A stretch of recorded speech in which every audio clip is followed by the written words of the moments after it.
আসসালামু আলাইকুম রহমতুল্লাহি তাআলা বারাকাতুহু বিসমিল্লাহ আলহামদুলিল্লাহ ওয়াসসালাতু ওয়াসসালামু আলা রাসূলিল্লাহ বা'দ আউযু বিল্লাহি মিনাশ শাইতানির রাজীম বিসমিল্লাহির রহমানির রহিম আল্লা তুশরিকু বিহি শাইআ ওয়া বিল ওয়ালিদাইনি ইহসানা সাদাকাল্লাহুল আযীম।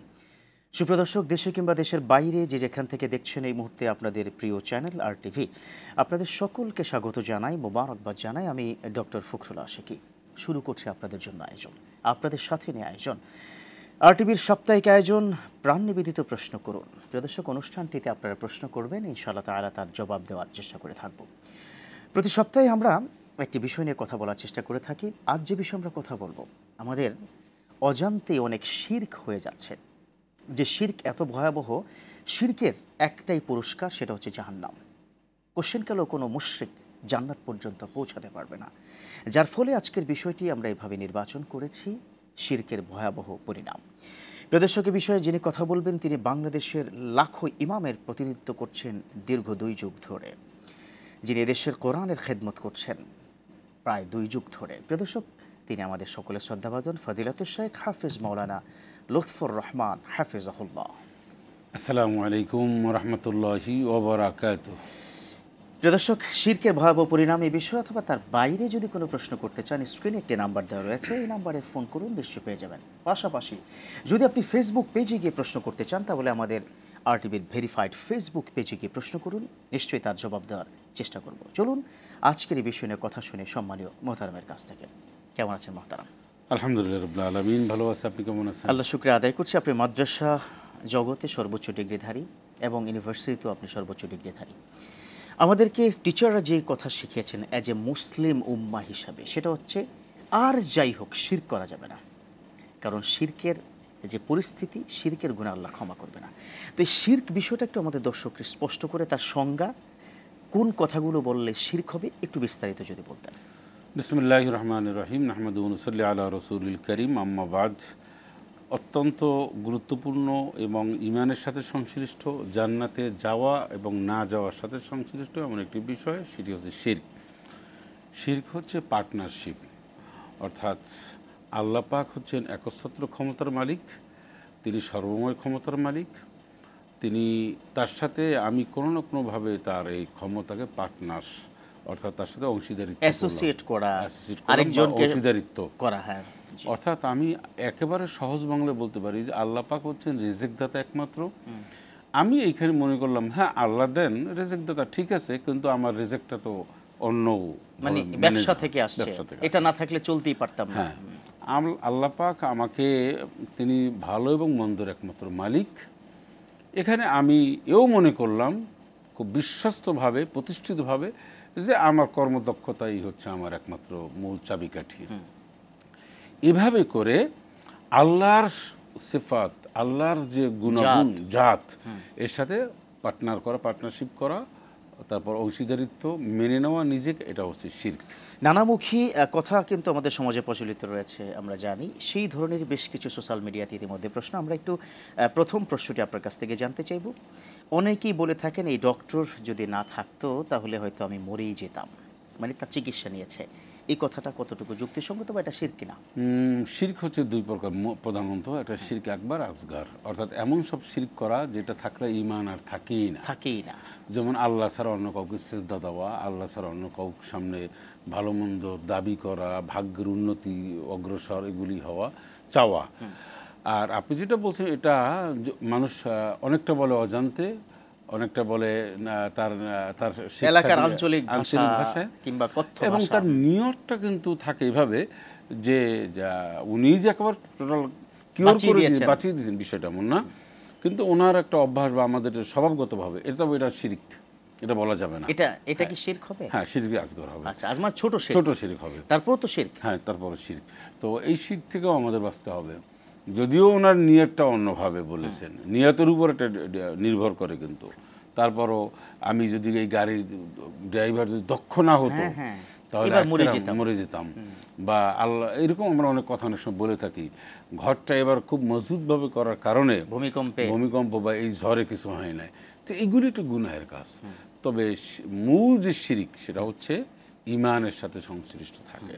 এটা মনে রাখতে, আল্লাহ পাক বলছে ইন্নাল্লাহা লা ইয়াগফিরু আন ইউশরাকা বিহি ওই একফিরু মা দুনা যালিকা লিমান ইয়াশা, সব গুনাহ আল্লাহ ক্ষমা করে দেবেন, কিন্তু শিরক গুনাহ আল্লাহ ক্ষমা করবেন না। কারণ ইন্না শিরকা লা যুলমুন আযীম, যে শিরক করলো সে আল্লাহর সাথে জুলুম করলো, অন্যায় করলো, অত্যাচার করলো। এটা এভাবে ভরপুর বেঁচে থাকাটাই জীবন, আর জীবনের স্বাদের অনিবার্য সঙ্গী প্রাণ। করা যাবে না। আচ্ছা, এরপরে বেশ কিছু প্রশ্ন, তার মধ্যে একজন প্রশ্ন করেছেন, অনেকে দেখি অনেক পীরের সামনে গিয়ে মাথা ঝুঁকায়, কেউ বা আবার ভয়ঙ্কর অপরাধ যেটা করে, যেটা স্পষ্ট যে তাজিমি সেজদা দেয়, এরকম অনেকে বলে থাকে, আসলে কতটা? তাজিমি সিজদা বলতে ইসলামে কোনো সিজদা নেই, তাজিমি সিজদা দেওয়া যাবে না। তাজিমি সিজদার নামে আপনি যার সামনে মাথা নত করলেন, এটা হচ্ছে শিরক। এটাকেই বলে অরিজিনাল শিরক, একদম পিওর অরিজিনাল শিরক হচ্ছে এটা। এটা করা যাবে না কোনোভাবে। মাথা নত করার জন্য একমাত্র আল্লাহ ছাড়া কারোর সামনে মাথা নত করা যায় না, এটা হচ্ছে মেইন কথা। তো আমরা এই মৃত্যু মানুষ, জীবিত মানুষ, তাদের সামনে মাথা নত করি, তারপরে কিছু চাই, ভালো মন্দ, পরীক্ষায় পাস চাই, অগ্রগতি চাই, উন্নতি চাই, চাকরি চাই, চাকরি প্রমোশন চাই, বিবাহ শাদী চাই, এটা সুস্পষ্ট শিরক। এই শিরক আল্লাহ মাফ করবেন না যদি সে খাঁটি তওবা করে এক আল্লাহর রাস্তে আল্লাহর দিকে রুজু না হন। আরেকজন প্রশ্ন করেছেন, খুব মানে একেবারে সম্পূরক একটা প্রশ্ন, সেটা হচ্ছে কদম বুসি করা যাবে কিনা, এটা জবাব আপনি দিবেন, তবে অনেকক্ষণ ধরে একজন দর্শক আছে, ফোনটা নিয়ে নিতে হচ্ছে। জি, প্রিয় দর্শক, কে বলছেন, কোথা থেকে বলছেন, আপনার প্রশ্নটি করুন প্লিজ। আসসালামু আলাইকুম। ওয়ালাইকুম আসসালাম ওয়া রাহমাতুল্লাহ। হুজুর, আমার প্রশ্নটা হলো জি, মাজারে গিয়া আমার স্ত্রী আপনার জিয়ারত করার জন্য যায়, কিন্তু আমার পছন্দ না জিয়ারত পছন্দ করা। হয় না। আচ্ছা আচ্ছা আচ্ছা, তো এখন আমার স্ত্রী বলে যে উনি একজন ওলিউল্লাহর মাজার, আমি জিয়ারত করি। এখন এইটা আমি কিভাবে তাকে ফিরাবেন কিভাবে, বা এটা কতটা যুক্তিসঙ্গত বা জায়েজ আছে কিনা, এটাই তো বেসিক প্রশ্ন। যে থাকুন, আপনি আরটিভির সাথে ইনশাআল্লাহ প্রশ্ন উত্তর পেয়ে যাচ্ছেন। এই মাত্রই কিন্তু আপনি এর জবাব দিয়েছেন, তারপর আরেকটু বলে দিন যে আসলে ব্যাপারটা হচ্ছে যে একজন পীর আউলিয়া বুজুর্গনে দিন যিনি, ওনার কোনো এলাকায় বা কোনোভাবে গেলে সেটা মাজার মানে এটা কবরটা জিয়ারত করবে, কোনো সমস্যা নেই। কবর জিয়ারত করা তো সুন্নাহ, কিন্তু এমন কোনো নিয়ত করে যাওয়া যে আমি এটা একটা আশা আকাঙ্ক্ষা নিয়ে, চাওয়া নিয়ে, পাওয়া, এরকম একটা অবস্থা নিয়ে কারো কাছে কোথাও কোনো মাজার হোক, মানে যে মাকবারা হোক, যা হোক, এটা স্পষ্ট হারাম, জায়েজ নেই। আচ্ছা, মানে সোজা কথা, এটা সোজা কথা, সোজা সাপটা। ইসলাম এখানে আপোষ করার কোনো সুযোগই নেই, আমাদের কোনো সুযোগ নেই। রাসূল আকরাম সাল্লাল্লাহু আলাইহি ওয়াসাল্লামের রওজা মুবারক জিয়ারত করা, বাইতুল্লাহ, বাইতুল মুকাদ্দাস, মসজিদে নববী, এই সমস্ত জায়গাগুলি জিয়ারত করা মানুষের জন্য জরুরি, অথবা সুন্নাহ অথবা ফরজ ওয়াজিব, যেটাই বলেন, যার যে স্ট্যাটাস অনুযায়ী। এছাড়া একজন পীরের মাজার আমি বহু দূর থেকে আমি গিয়ে যাব, এটা জরুরি না। আপনি এলাকায় গিয়েছেন বিভিন্ন কারণে, বা একটা পারপাসে গেছেন, একটা মাকবারা মানে পড়েছে, আপনি সালাম দিবেন, ওগুলো সব তো কবরের পাশ দিয়ে গেলে সালামের কথা। উদ্দেশ্যভাবে একজন বড়পুর আব্দুল কাদের জিলানী রহমতুল্লাহ আলাইহির তার মাজারও, তার কবরের কাছেও কোনো উদ্দেশ্য নিয়ে যাওয়া জায়েজ নেই। সোজা কথা, সোজা। আচ্ছা, কদম বুসি করার সময় যে প্রশ্নটি করলো, কদম বুসি করার সময় অনেক সময় মাথা ঝুঁকে যাবে, মানে মোটা দাগে কদম বুসি করা, এটা কদম বুসি করাটা নিরুৎসাহিত করা হয়েছে ইসলামে। এখন এটা নিয়ে অনেক ব্যাখ্যা রয়েছে, তবে এটা অনেক ব্যাখ্যা রয়েছে, কিন্তু রাসূলুল্লাহ সাল্লাল্লাহু আলাইহি সাল্লামের সময় থেকে মুদ্রা কথা হচ্ছে কদম বুসি না করা ভালো। যদি করতে চান তাহলে আপনি মনে করবেন যে মাথাটা যাতে করে নিচু না হয়, সেটাই। আর যে উদ্দেশ্য করবেন দোয়া, এটা হচ্ছে সালামের বিনিময়ে দোয়াটা পাবেন। ইসলাম শিখিয়েছেন আসসালামু আলাইকুম রহমতুল্লাহ, আসসালামু আলাইকুম, এর চেয়ে বড় দোয়া আর নেই। ওয়ালাইকুম আসসালাম বলবে, হাইয়াকাল্লাহ বলবে, জাযাকাল্লাহ বলবে, আরও অনেক কিছু বলবে। আরবরা যা করেন আমরাও যা করার চেষ্টা করি। তো এখন আমাদের সমাজে অনেক সময় রয়েছে যে নূতন জামাই বা আরও অনেক কিছু কদম বুসি না করলে সমাজের মধ্যে একটা বিরাট প্রশ্ন তৈরি হয়। এই প্রশ্ন তৈরি যাতে না হয়, সেজন্যই তো আমাদের এই আয়োজন। আমরা আস্তে আস্তে করে এটাকে পারপাসটা সার্ভ করার চেষ্টা করছি। এর আগ পর্যন্ত এটা নিয়ে আমরা দ্বন্দ্ব না করি, এর আগে এটাকে একটা হারাম, শিরিক, এগুলির মধ্যে না গিয়ে মানুষকে বুঝে, মানুষকে আমাদের অনুকূলে নিয়ে, মানে খায়রুল উমুরি আওসাতুহা, আমরা মধ্যপন্থাটাই অবলম্বন করি, এটাই তো আমাদের জন্য কল্যাণ। আচ্ছা, এখন এই তো পূজার সময় চলছে, এটা আমার পার্সোনাল কোশ্চেন আপনার কাছে। কেউ বলে থাকে, ইভেন আজকে না গতকালকে আমার অফিসে একজন এসে বললো যে পূজা তো চলে আসে, দেখবেন ঠিকই বৃষ্টি চলে আসবে। এটা আপনার কাছে আমার প্রশ্ন, পূজার কারণে বৃষ্টি হচ্ছে, এটা মানা শিরক কিনা, বা এই ধরনের চিন্তা চেতনাটাও? পূজার সাথে বৃষ্টির কোনো সম্পর্ক নেই, পূজার সাথে মানে এই যে আপনার ফসলের কোনো সম্পর্ক নেই। এটি আল্লাহ পাকের ইচ্ছা। ওয়ুনাজ্জুল গায়সা ওয়া ইয়ালামু মা ফিল আরহাম। আল্লাহ পাক তো কখন বৃষ্টি দেবেন, হ্যাঁ, আর কোথায় দেবেন, কতটুকুন দেবেন আল্লাহ পাক ভালো জানেন। আচ্ছা, এখন আমরা যদি মনে করি যে এইরকম এই টঙ্গী ইজতেমা যখন হয় তখন বৃষ্টি হয়, এইটার উপর মনে হয় আল্লাহটা নারাজ বৃষ্টি দিয়ে, নো, এটাও বলা যায়। একবার তো মানে ভয়াবহ সুনামি টাইপের হয়েছিল এবং মারা গিয়েছিল। অনেকে অনেক ধরনের কথা বলার চেষ্টা করেছেন, আমরা বলছি না, এটা ইসলামে এরকম কমেন্টস করা জায়েজ নেই।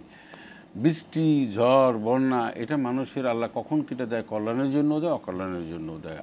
আপনি বলতে পারি না যে এই আপনি মনে হয় এই কাজটা করছে সেদিন বিপদ হয়েছে। অনেক মানুষই প্যারালাইজড হয়, আমার মনে হয় এই বিষয়টা বলি প্যারালাইজড হয়। জি জি, তো মানুষ তখন বলে যে মনে হয় বাবা মার অপরাধের কারণে, না, এটা বলে তুজির ওয়াজিরাতু উযরা উখরা। এটা একটু ব্যাখ্যার আমার খুব দরকার, কারণ এই বিষয়টি ইদানিংকালের কি বিষয়টা এটা স্পষ্ট হওয়া দরকার। আমাদের দেশের মানুষের শিরকের দিকে যাচ্ছে কিনা এটা স্পষ্ট করে বলবেন একটা ছোট্ট বিরতির পর ইনশাআল্লাহ। প্রিয় দর্শক, দেখছেন আপনাদের প্রিয় চ্যানেল RTVর সাপ্তাহিক আয়োজন প্রাণ নিবেদিত প্রশ্ন করুন। অনুষ্ঠানের পর্যায়ে নিচ্ছে ছোট্ট করে বিরতি, ফিরছি কিছুক্ষণের মধ্যেই।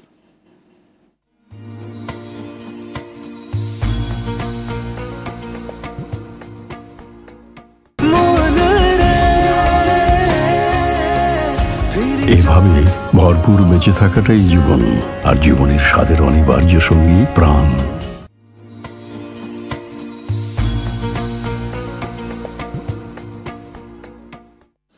আলহামদুলিল্লাহ, প্রিয় দর্শক, ফিরে এলাম বিরতির পর। আমাদের সাথে থাকার জন্য ধন্যবাদ। দেখছেন আপনাদের প্রিয় চ্যানেল RTVর সাপ্তাহিক আয়োজন প্রাণ নিবেদিত প্রশ্ন করুন। অনুষ্ঠানটিতে কথা বলছিলাম শিরকের ভয়াবহ পরিণাম। কথা বলছিলেন ফজিলাতুল শাইখ হাফেজ মাওলানা লুৎফর রহমান হাফিজাহুল্লাহ। প্রিয় দর্শক, এই বিষয়ে যদি কোনো প্রশ্ন থাকে নিশ্চয়ই করবেন। তার বাইরেও যদি কোনো প্রশ্ন থাকে স্ক্রিনে দেওয়া নাম্বারটিতে ফোন করুন, আমাদের পেয়ে যাবেন। চলুন আমরা আলোচনা শুনি সম্মানীয় মুহতারামের কাছ থেকে। বিরতির পূর্বে বেশ কিছু বিষয় আমাদের দেশে প্রচলিত, তার মধ্যে হচ্ছে বৃষ্টি মানে পূজার কারণে বৃষ্টি আসছে, বৈশাখের কারণে নবান্ন ধান মানে কি যেন বলে আমাদের দেশে যে ফসল ভালো হয় বৈশাখের কারণে, হ্যাঁ, পহেলা বৈশাখ উদযাপন করলে, এরকম নানামুখী কথা আমাদের দেশে প্রচলিত। বিষয়টা একটু ব্যাখ্যা দেওয়া দরকার। না, ব্যাখ্যা তো স্পষ্ট। একটা হচ্ছে যে দেবদেবীর কারণে নানান সময় আমরা শুনেছি অনেক আগে যে এমন সব বড় বড় মানুষ যারা রাষ্ট্র পরিচালনার দায়িত্বে ছিলেন তারা দেবদেবীর দোহাই দিয়ে বলতেন যে এবার ফসলাদি হয়েছে তাদের কারণে। এগুলি একটা স্পষ্ট শিরিকের কথা, আমরা সুস্পষ্ট শিরক। মনে রাখবেন, শিরক করলে সবচেয়ে আল্লাহ পাক বলছেন যে ওমাইয়ুশ শিরিক বিল্লাহ ফাকাদ হারামাল্লাহু আলাইহিল জান্নাহ, অর্থাৎ যে শিরিক করবে তার জন্য জাহান্নাম জান্নাতটা হারাম করে দিয়েছেন, এবং যার জন্য জান্নাত হারাম নিশ্চয় তার জন্য জাহান্নাম নিশ্চিত। আচ্ছা, এর মধ্যে একজন প্রশ্ন করেছে যে আপনাদের মধ্যে কেউ কোনো নাম নেয়নি, কোনো ব্যক্তিজন, কোনো দলের কোনো ব্যক্তিজন পূজাতে শারদীয় বা দুর্গা পূজার শুভেচ্ছা জানিয়েছে এবং এটা নিয়ে ব্যাপক পরিমাণে মন্তব্য হচ্ছে, তো এটা সমাধান কি? মন্তব্য আসলে ওরকম কিছু করার নেই।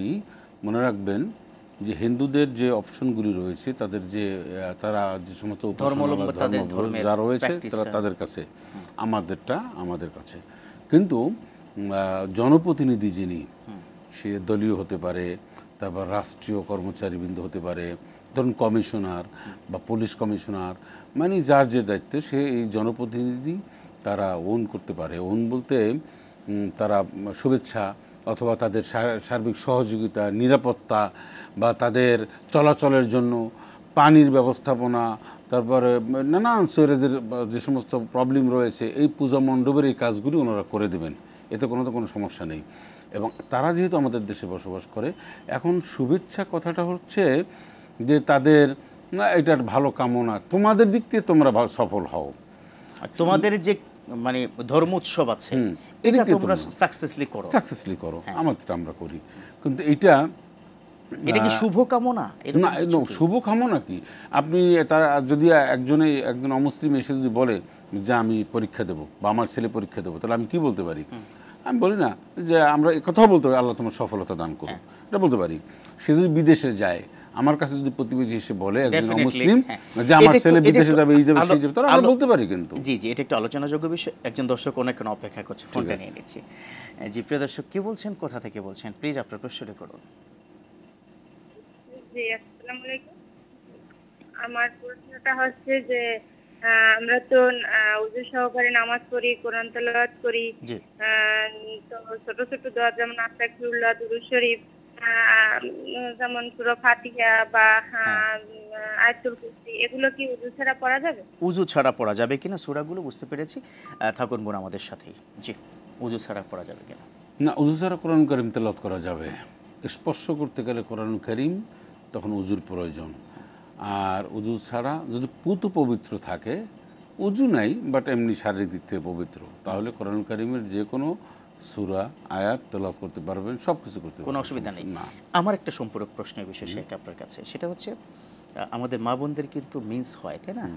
মাসিক একটা সময় ওনারা অসুস্থ থাকেন, পাশাপাশি ফরজ গোসল হওয়ার জন্য স্পাম আউট যদি হয়, এই দুটো সময় কি মুখে উচ্চারণ করে কোরআন পড়তে পারবে কিনা?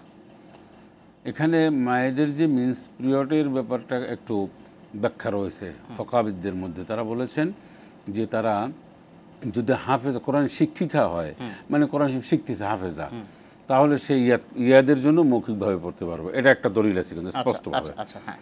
আর একটা হচ্ছে যে উনি রব্বানা আতিনা ফিদ দুনিয়া এটা দোয়া হিসাবে তিনি পড়তে পারবেন, কিন্তু কোনো সূরা উনি তিনি পড়তে পারবেন না, পড়বেন বিকজ অফ তিনি তো ওই মুহূর্তে। আর ওই সময়টা তো তাই, একজন পুরুষ বা মহিলা যদি না, গোসল যখন ফরজ হবে, হ্যাঁ, গোসল যখন ফরজ হবে তখনও নয়। তখন কোরআন কারীম বা এরকম কোন সূরা আয়াত বা কোন তেলাওয়াত মুখস্থ করতে পারবে না। জিকির করতে পারবে না, জিকির সেটা তো ভিন্ন। জিকির করতে পারবেন, সুবহানাল্লাহ, আলহামদুলিল্লাহ, আল্লাহু আকবার, এটি করতে লা পারবেন। ইলাহা ইল্লাল্লাহ, এটা পড়তে পারবেন, কোনো সমস্যা কিন্তু নেই। সূরা পড়া যাবে না, কোরআন কারীমের আয়াত। আপনি যেটা বলছিলেন যে রাষ্ট্রীয় দায়িত্বের ব্যক্তিজন শুভেচ্ছা দিতে পারেন যে তারা সেফলি যাতে করে তাদের প্রোগ্রামগুলো শেষ তাদের করেন। শুভকামনা, কিন্তু তাদের কাজে তাদের শুভকামনা। কিন্তু এর মানে এই না সেটাকে আমি সাপোর্ট করছি না, সাপোর্ট এক জিনিস, ও মানে তাদেরকে অ্যাপ্রিসিয়েট করা বা তাদেরকে সমর্থন জানাও, এটা এক জিনিস। আর তাদের সফলতা, তোমরা তোমাদের কাছে সফল থাকো, সফল হও। কারণ এইটা যদি আমরা না করি, তাহলে রাসূলুল্লাহ সাল্লাল্লাহু আলাইহি ওয়াসাল্লাম তিনি বলেছেন যে অমুসলিম যারা, যেখানে বেশি মুসলিম, সংখ্যালঘুরা সংখ্যাগরিষ্ঠদের কাছে আমানত, বা তারা সব কিছু দেখবে। এখন অমুসলিমরা আমাদের কাছে ধরুন আমানত হিসেবে, আমানত বলতে তাদের ফান্ডামেন্টাল, তাদের রাইটস, তাদের হিউম্যান রাইট, তারপরে তাদের উপাসনালয় যা আছে বা তাদের সব ব্যাপারগুলি আমাদের জন্য দেখা দায়িত্ব, প্রত্যেকের রাষ্ট্রেরও দায়িত্ব। সেক্ষেত্রে দলীয় প্রধান যারা রয়েছেন, রাজনীতিবিদ যারা রয়েছেন, তা এমনও এলাকা রয়েছে যে একটা হিন্দু অধ্যুষিত এলাকা, সেখানে একজন মুসলিম চেয়ারম্যান মেম্বার, তো উনি কি করবেন? উনি কি দেখাশোনা করবেন না? ওনার কাছে সহজে চাইলে দেখবেন না, নিরাপত্তা দেবেন না, সব কিছুই তো করবেন। এটা করাটা কোনো গুনাহের কাজ না, বরং উদ্বোধন কি করতে পারবে? উদ্বোধন আছে না অনেক সময় গিয়ে উদ্বোধন করা। উদ্বোধনের ক্ষেত্রে বিষয়টা হলো ভিন্ন। সেটা হচ্ছে তারা উদ্বোধনের ক্ষেত্রে আমার খুব বেশি জরুরি হয় না। এই জন্য হয় না যে আপনার উদ্বোধনটা আপনি আপনার গুরুদেব রয়েছে, তারপরে পুরোহিত রয়েছে, আপনার তারা করেন। আমরা তাদেরকে একটা নিরাপত্তা, তাদের যে সমস্ত এই কাজগুলি করতে যে সমস্ত সমস্যা প্রতিবন্ধকতা দূর করতে পারি, সেটা আমরা সেফ জোনে তাদেরকে এটা করার জন্য। কারণ বাংলাদেশে এটা নিয়ে যেন আর কোনো প্রপাগান্ডা না হয় যে আমাদের দেশে সংখ্যালঘুরা ভীষণ কষ্টে আছে।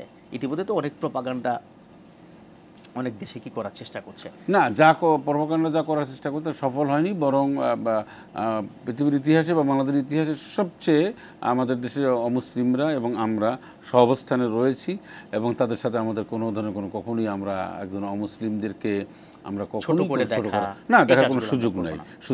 বরং আমরা মসজিদের বিভিন্ন সময় কথা বলি যে অনেক মানুষের চিন্তা চেতনা রয়েছে যে একজন অমুসলিমের কাছ থেকে আমি দোকান থেকে আমি কোনো ধরনের সদাই কিনবো না, কারণ আমি আমার মুসলিম ভাইয়ের কাছ থেকে নেব। আমরা বলছি নো, এটা ঠিক না। আমরা যেহেতু মুসলিমরা সংখ্যাগরিষ্ঠ এখানে, তখন আমাদের পাশে একজন অমুসলিম যদি থাকে, তো সবাই মুসলিম না, সবাই মুসলিমের দোকান থেকে যদি আমরা মাল কিনি, তাহলে অমুসলিমদের কাছ থেকে কে কিনবে? তাহলে তো তার এই সমস্যা বিরাট একটা। অতএব এটা দেখা যাবে অসঙ্গতি কাজ করা যাবে না। যে একজন দর্শকের ফোন নিয়ে কথা বলবো ইনশাআল্লাহ। জি, প্রিয় দর্শক, কে বলছেন, কোথা থেকে বলছেন, আপনার প্রশ্নটি করুন। আসসালামু আলাইকুম।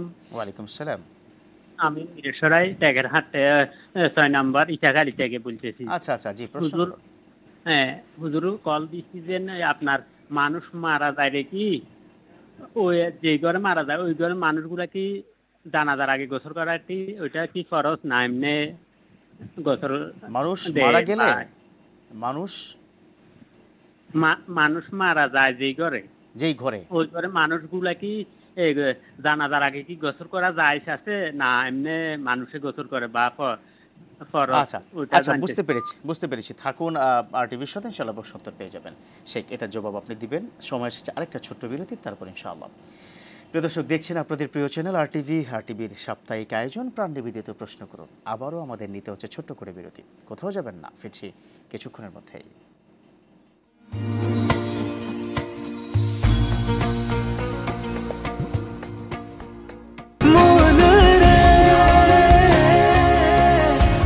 এভাবে ভরপুর বেঁচে থাকাটাই জীবন আর জীবনের স্বাদের অনিবার্য সঙ্গী প্রাণ।